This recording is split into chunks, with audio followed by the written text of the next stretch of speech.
সত্যিকারের মুসলমান যদি হয়, কোন কাফের, কোন মুশরিক, কোন বেঈমানকে ভয় করবে না, দৈত্য দানবকে ভয় করবে না, কোন পরাশক্তিকে ভয় করবে না। মুসলমান ভয় করবে এক সত্তাকে, যিনি হলেন সমস্ত ক্ষমতার মালিক। তিনি কে?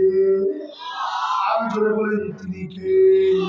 যুবক ডাকতে বলে, বাদশাহ, আমরা আল্লাহকে ছাড়া আর কাউকে ভয় করি না, কারণ তিনি হলেন সর্বময় ক্ষমতার অধিকারী।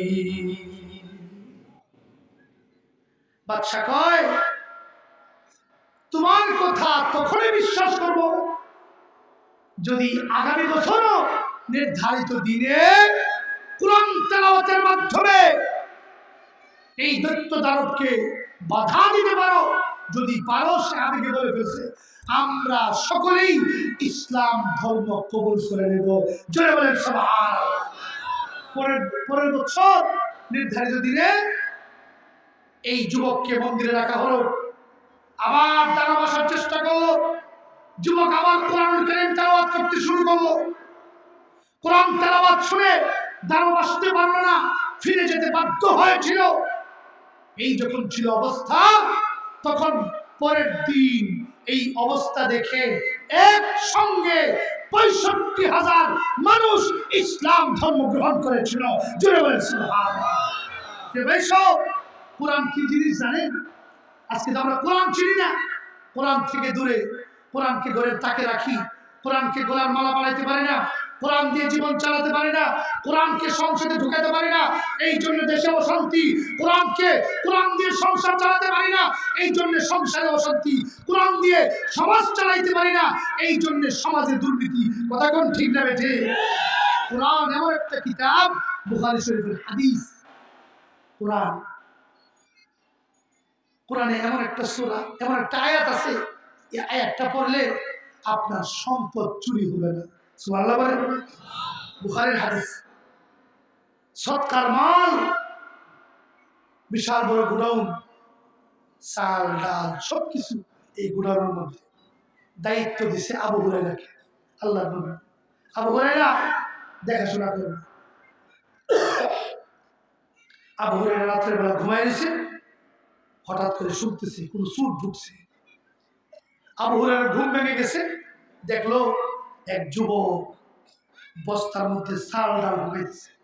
আবু হুরায়রা তাকে এইভাবে ধরে ফেলছে, চোর ধরছি, তোমাকে আল্লাহর নবীর দরবারে নিয়ে যাব। চোর বলতেছে, ভাই আমার বাচ্চা কাচ্চা আছে, আসলে আমি চোর না, অভাবে পড়ে আসছি, মাফ করে দিই। আবু হুরায়রার মন নরম, মাফ করে দিছে। পরের দিন নবীর দরবারে গেলে আল্লাহ নবী বলতেছেন, আবু হুরায়রা তোমার চোরের খবর কি? ইয়া রাসূলুল্লাহ, ইয়া হাবিবাল্লাহ, চোর তো চিল্লাচিল্লি করলো, তার নাকি সন্তানাদি আছে, কান্নাকাটি করলো, ছেড়ে দিলাম। আল্লাহ নবী বললেন, মিথ্যা বলেছে, আগামীকাল আবার আসবে। পরের দিন আবু হুরায়রা আর ঘুমায় না। আজকে তো বিশ্বনবী বলছেন চোর আসবে। গভীর রাত, চোর আসলো। আবার গিয়ে আবু হুরায়রা চোরকে ধরলো, বলতেছে, আজকে তোমাকে বিশ্বনবীর দরবারে নিয়ে যাব। চোর আবার কান্নাকাটি করে বলতেছে, ভাই আমাকে নিয়ে যায় না, বাচ্চা কাচ্চা আছে, অভাবে পড়ে আসছি, আসলে আমি চোর না। আবু হুরায়রার মায়া লাগছে, দয়া লাগছে, আজকে ছেড়ে দিছে। পরের দিন বিশ্বনবী বলতেছে, আবু হুরায়রা তোমার চোরের খবর কি? হুজুর চোর তো কান্নাকাটি করছে, তাকে ছেড়ে দিছি। মিথ্যা কথা বলছে, আগামীকাল আবার আসবে। আজকে আবু হুরায়রা আর ঘুমায় না। আজকে যখন আবার চোর আসছে, আজকে খুব ভালো করে ধরছে, আজ আর তোমাকে ছাড়বো না। চোর বলতেছে, আজকে যদি আমাকে ছেড়ে দাও, এমন একটা দোয়া শিখিয়ে দিন, যে দোয়া পড়লে তোমার মাল চুরি হবে না, তুমি আর পাহারাদারি করতে হবে না। সুবহানাল্লাহ। কি দোয়া? তো তুমি যদি ঘুমানোর আগে আয়াতুল কুরসি তেলাওয়াত করো। সুবহানাল্লাহ বলেন। পকেটে টাকা রাখবেন, আপনি যাবেন শহরে ঢাকায়, পকেটে টাকা আছে ৫০,০০০, ১ লাখ, আপনি আয়াতুল কুরসি পড়ে টাকা ঢুকান, আল্লাহর কসম করে বলছি কোরআন সামনে নিয়ে হাতে নিয়ে বলছি, আপনার টাকা চুরি হবে না। রাতের বেলায় দোকান বন্ধ করেন, আপনি আয়াতুল কুরসি পড়ে দোকান বন্ধ করুন। কোরআনের মুআজিজা, আল্লাহর কসম, আয়াতুল কুরসির বিনিময়ে আপনার দোকান চুরি হবে না। রাতের বেলায় ঘুমানোর আগে ঘরের দরজা বন্ধ করুন, আয়াতুল কুরসি পড়ুন।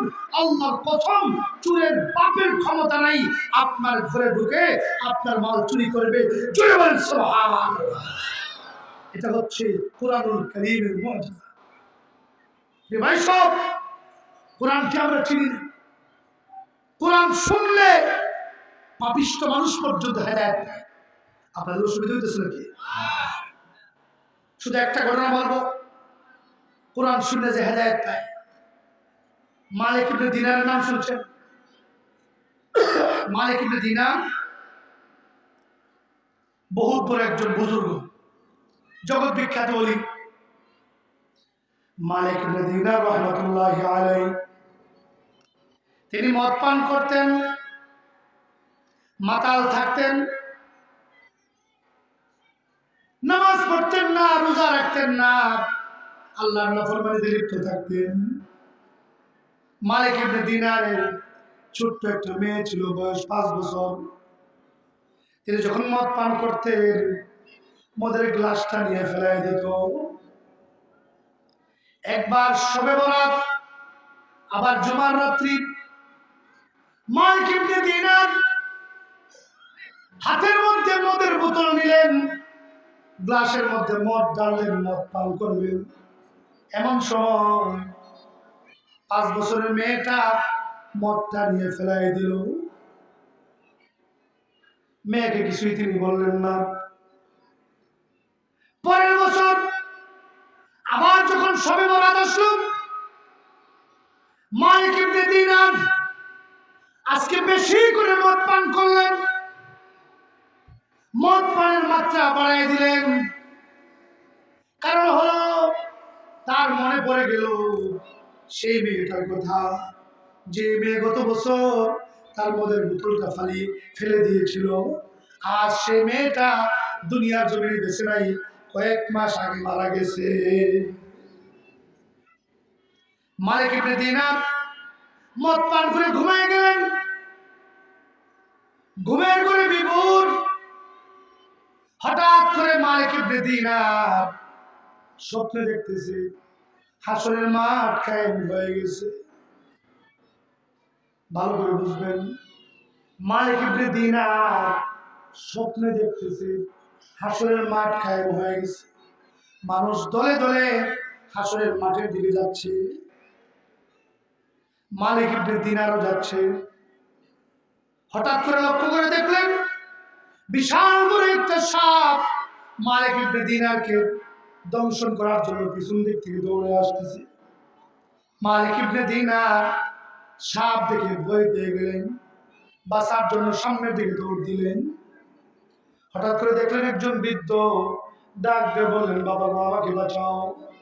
বৃদ্ধ বলল, না, আমি তোমাকে বাঁচাতে পারবো না, আমি নিজেও দুর্বল। মালিক ইবনে দিনার দৌড়তে আরম্ভ করলেন। সাপের ভয় এমন ভাবে অন্তরের মধ্যে ঢুকলো, সাপ থেকে বাঁচতেই হবে। এবার তিনি গিয়া জাহান্নামের কিনারে দাঁড়াইলেন। মনে চায় জাহান্নামে লাফ দেই, তবু সাপ থেকে বাঁচি।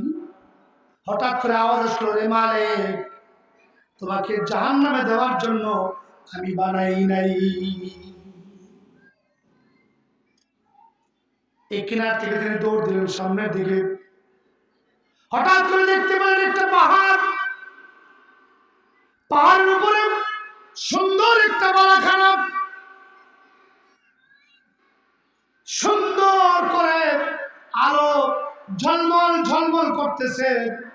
দেখলেই মন কেড়ে নেই, এত সুন্দর বালাখানা। এবার বাঁচার জন্য মালিক ইবনে দিনার বালাখানার দিকে দৌড় দিলেন। গেট খোলা, ভিতরের মধ্যে ঢুকলেন। ঢুকে দেখে একজন নয়, দুইজন নয়, হাজার হাজার ছোট ছোট বাচ্চা, ছেলে মেয়ে, তারা দৌড়াদৌড়ি করতেছে আর খেলাধুলায় মত্ত। সুবহানাল্লাহ। মালিক ইবনে দিনার লক্ষ্য করে দেখলেন কয়েক মাস আগে তার যে মেয়েটা মৃত্যুবরণ করেছিল সেও তাদের সঙ্গে খেলাধুলায় লিপ্ত। মেয়ে বাবাকে দেখে অবাক, দৌড়ায় আসলো বাবার কাছে, বাবার হাত ধরল, ডাক দিয়ে বলে, বাবা এখানে কেন আসলা তুমি? বাপ ডাক দিয়ে বলে, মারে সাপের ভয়ে, সাপ থেকে বাঁচার জন্য এখানে আসলাম। মেয়েটা ডাক দিয়ে বলে, বাবা ভয় নাই, চিন্তা নাই, সাপ কামড় দেওয়ার জন্য, দংশন করার জন্য এখানে আসবে না। বাপ তো খুশি।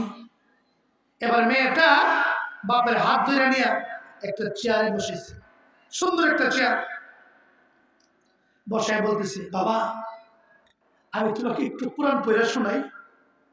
সুবহানাল্লাহ বলবেন না? সত্যি আমি তোমাকে একটু কোরআন পড়ে শোনাই।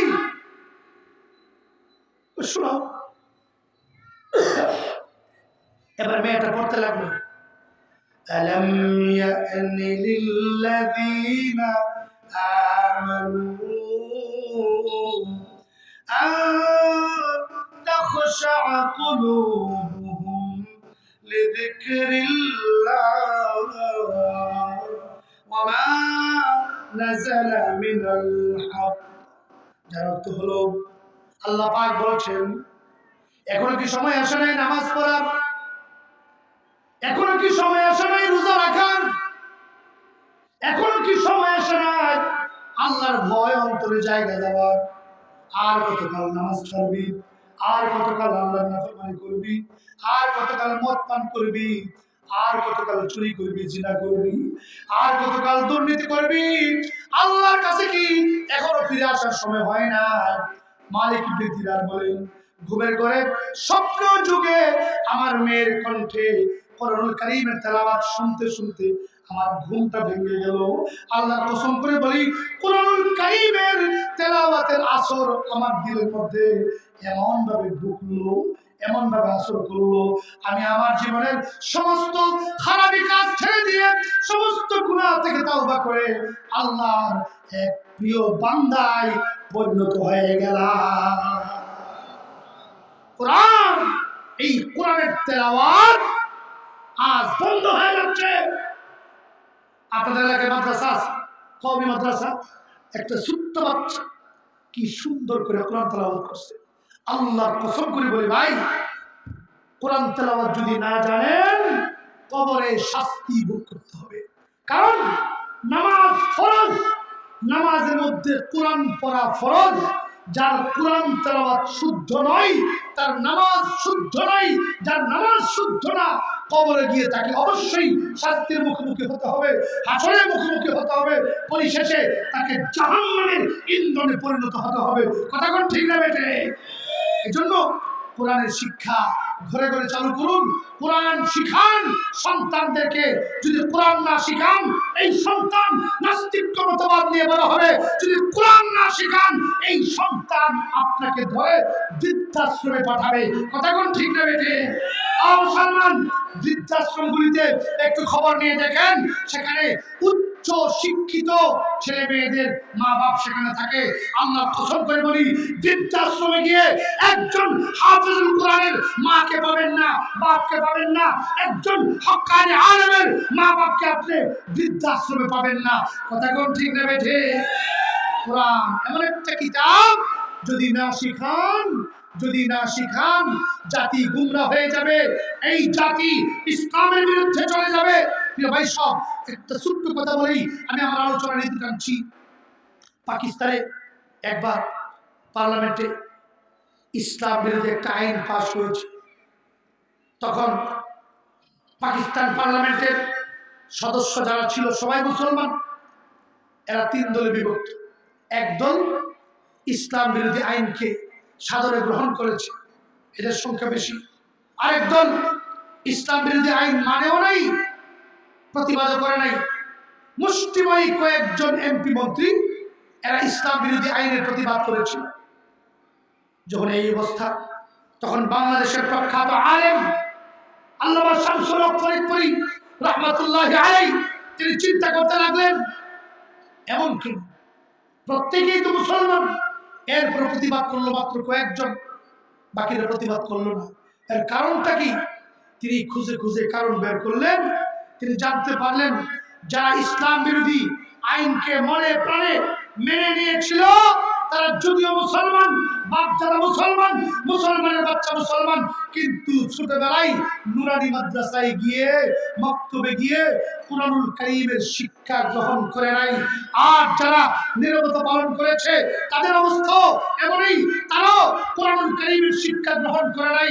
মুসলিমাই কয়েকজন এমপি মন্ত্রী যাদের মুখে দাড়ি নাই, যারা পাক্কা নামাজি না, যারা পাক্কা মুসলমান না, অনেক গুনাহে লিপ্ত থাকে, এরপরেও কোরআনের বিরুদ্ধে আইন, ইসলামের বিরুদ্ধে আইন মানতে পারলো না। কেন? তাদের ইতিহাস তালাশ করে দেখা গেল তারা ছোটবেলায় সকালবেলা মক্তবে গিয়ে নুরানি মাদ্রাসায় গিয়ে কোরআনুল কারীমের শিক্ষা গ্রহণ করেছিল। সুবহানাল্লাহ।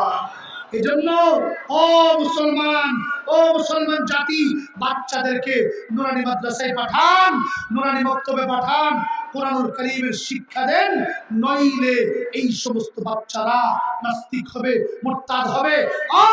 আপনাকে বিশুদ্ধভাবে জানাজা পড়ানোর যোগ্যতা তাদের থাকবে না। তারা ইসলাম বিদ্বেষী দলে গিয়ে যোগ দিবে, কোরআন বিদ্বেষী যারা তাদের সমর্থন করবে, তাদের গোলামি করবে, আলেমদের সাথে বিরুদ্ধাচরণ করবে, তাদের সাথে খারাপ আচরণ করবে। সুতরাং জাতিকে যদি বাঁচাতে হয়, তাদের ঈমান আমলকে যদি হেফাজত করতে হয়, এই জাতিকে কোরআনুল কারীম শিখাইতে হবে। রাজি আছেন ইনশাআল্লাহ? আমার নবী আপনার নবীর সবচেয়ে বড় মুআজিজার নাম হলো আল কোরআনুল কারীম। এই কোরআন আমাদের কাছে হেদায়েতের বাণী নিয়ে আসছে।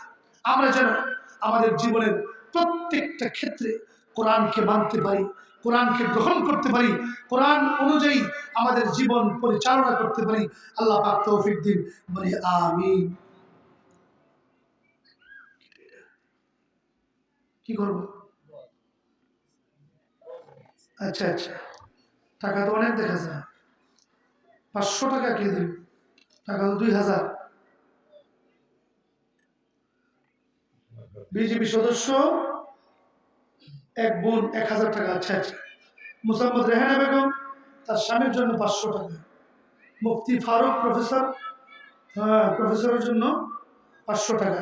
আল্লাহ তাআলা ওনাদের দানগুলো কবুল করুন বলে আমিন। প্রিয় ভাই, সব টাকা পয়সা আল্লাহর দেওয়া নিয়ামত। যতদিন দুনিয়াতে আছেন নিজ হাতে যদি দ্বীনের জন্য খরচ করেন, এটাই সম্ভব। আপনি মরার পর আপনার ছেলে মেয়ে, আপনার আপনজন আপনার জন্য খরচ করবে। এটা কে ভাই? হ্যাঁ, অনেকে দোয়া চাইছেন, আমরা সকলের জন্য দোয়া করব। আমরা মাদ্রাসা আশেপাশে মাদ্রাসার জন্য দোয়া করব, তাফসীর কমিটির জন্য দোয়া করব, এলাকাবাসীর জন্য দোয়া করব। বিশেষ করে আমি আপনাদের কাছে দোয়া চাইব ফিলিস্তিনের মুসলমানদের জন্য, কাশ্মীরের মুসলমানদের জন্য, সিরিয়ার মুসলমানদের জন্য, গোটা বিশ্বে যত জায়গায় মুসলমান নির্যাতিত নিপীড়িত তাদের জন্য দোয়া করব। অনেক অসুস্থ রোগী আছে, দোয়া চাইছে, বাড়িতে হসপিটালে, সকলের জন্য দোয়া করব। প্রত্যেকের আব্বা আম্মার জন্য দোয়া করব, বিশেষ করে এলাকার মধ্যে গানের জন্য।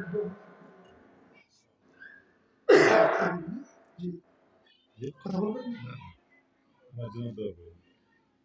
আমাদের সভাপতি সাহেব দোয়া চাইছেন, আমরা ওনার জন্য দোয়া করি। আল্লাহ তাআলা ওনাকে সুস্বাস্থ্য দান করুন, নেক হায়াত দান করুন।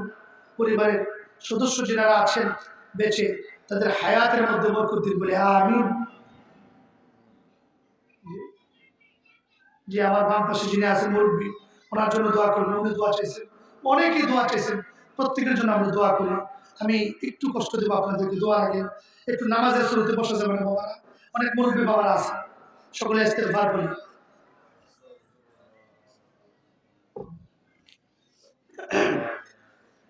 আস্তাগফিরুল্লাহ আল্লাযী লা ইলাহা ইল্লা হুয়াল হাইয়ুল কাইয়্যুম ওয়া আতুবু ইলাইহি লা হাওলা ওয়া লা কুওয়াতা ইল্লা বিল্লাহিল আলিয়্যিল আযীম। اللهم صل على سيدنا ومولانا محمد وعلى آله وأصحابه وبارك وسلم. الحمد لله الذي هدانا لهذا وما كنا كنا لنهتدي لولا أن هدانا الله ربنا ظلمنا أنفسنا وإن لم تغفر لنا وترحمنا لنكونن من الخاسرين ربنا آتنا في الدنيا حسنة وفي الآخرة حسنة وقنا عذاب النار اللهم بارك لنا في رجب وشعبان وبلغنا رمضان رب العالمين গভীর রজনী তোমার কথা আশিক বান্দা বান্দীদেরকে নিয়ে আলেম ওলামাদেরকে নিয়ে হাফিজুল কোরআনদেরকে নিয়ে পর্দার আড়ালের মা বোন সাদা চুল দাড়িওয়ালা মুরব্বী বাবা কচি কচি মাসুম বাচ্চাদেরকে নিয়ে হাত বাড়িয়েছি আয় আল্লাহ যার হাত তোমার কাছে পছন্দ হয় তার ওসিলায় আমাদের শুকরের জিন্দেগির সকল গুনাহ খাতা মাফ করে দাও রব্বুল আলামিন আমাদের সকলকে তুমি বেগুনাহ মাসুম বানায়া দাও আল্লাহ আমাদের আব্বা আম্মার গুনাহগুলো মাফ করে দাও আমাদের ভাই বোনদের গুনাহগুলো মাফ করে দাও রব্বুল আলামিন আমাদের আব্বা আম্মা যাদের বেঁচে আছে হায়াত বাড়ায়া দাও আব্বা আম্মা যাদের কবরগুলো জান্নাতের বাগান বানায়া দাও আয় আল্লাহ বাবা আদম থেকে নিয়ে আজ পর্যন্ত যত মুসলমান নরনারী এতিম হয়ে অন্ধকার কবরে শায়িত বিশেষ করে আমাদের মা বাপ দাদা দাদি নানা ভাই বোন আত্মীয় স্বজন আল্লাহ এমন কোনো মানুষ নাই যার কোনো না কোনো আত্মীয় কবর দেশে নাই আয় আল্লাহ তাআলা আমাদের সকল আত্মীয় অনাত্মীয় সমস্ত মুসলমান মূর্তিকারের পক্ষ থেকে মাফ চাই কবরে যদি কোনো আযাবের ফয়সালা থাকে আযাব দূর করে দাও জিন্দেগির গুনাহগুলো মাফ করে দাও কবরগুলো তুমি জান্নাতের বাগান বানায়া দাও রব্বুল আলামিন যতদিন বেঁচে থাকবো কোরআনের পক্ষে কথা বলার তৌফিক দান করো কোরআন নিয়ে বেঁচে থাকার তৌফিক দান করো কোরআন অনুযায়ী জীবন করার তৌফিক দান করো রব্বুল আলামিন আয় আল্লাহ আমাদেরকে তুমি নামাজি বানায়া দাও আমাদেরকে তুমি রোজাদার বানায়া দাও আমাদেরকে তুমি দানকারী বানায়া দাও আল্লাহ ইয়া আল্লাহ আমাদেরকে যাকিরিন শাকিরিন বানায়া দাও রব্বুল আলামিন বাকি জিন্দেগি মওত পর্যন্ত তোমার গোলামি করার তৌফিক এনায়েত ফরমাও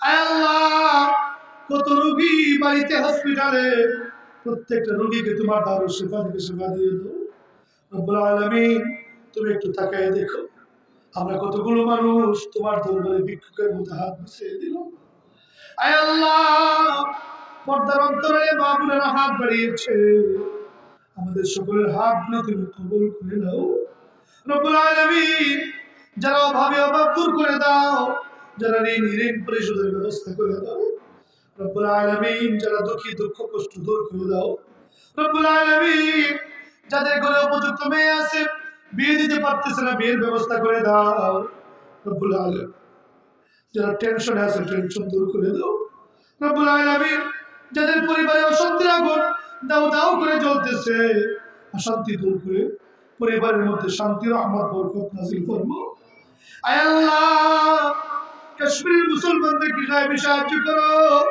ফিলিস্তিনের মুসলমানদেরকে সাহায্য করো ফিলিস্তিনের মুসলমানদেরকে সাহায্য করো আল্লাহ গোটা বিশ্বের মজলুম মুসলমানদেরকে গায়েবী সাহায্য করো আয় আল্লাহ মজলুম ওলামায়ে কেরামের মুক্তির ব্যবস্থা করে দাও কারাবন্দী ওলামায়ে কেরামের মুক্তির ব্যবস্থা করে দাও ইয়া আল্লাহ যে সমস্ত আলেম ওলামা আমাদের কাছ থেকে বিদায় নিয়ে চলে গেছে তাদের কবরগুলো তুমি নূরের দ্বারা পরিপূর্ণ করে দাও আয় আল্লাহ আজকের মাহফিলের খবর সোনার মদিনা বিশ্ব নবীর রওজায় পৌঁছায় দাও আজকের মাহফিলকে তুমি কবুল করে নাও আল্লাহ মাহফিলের জন্য যারা যারা টাকা দিয়ে পয়সা দিয়ে বুদ্ধি দিয়ে শ্রম দিয়ে নানান ভাবে সহযোগিতা করেছেন আল্লাহ সকলের সহযোগিতাকে তুমি কবুল মঞ্জুর ফরমাও আয় আল্লাহ মাহফিলকে ওসিলা করে এলাকার মধ্যে হেদায়েতের হাওয়া চালু করে দাও আল্লাহ আমাদের মধ্যে ঐক্য পয়দা করে দাও ইয়া আল্লাহ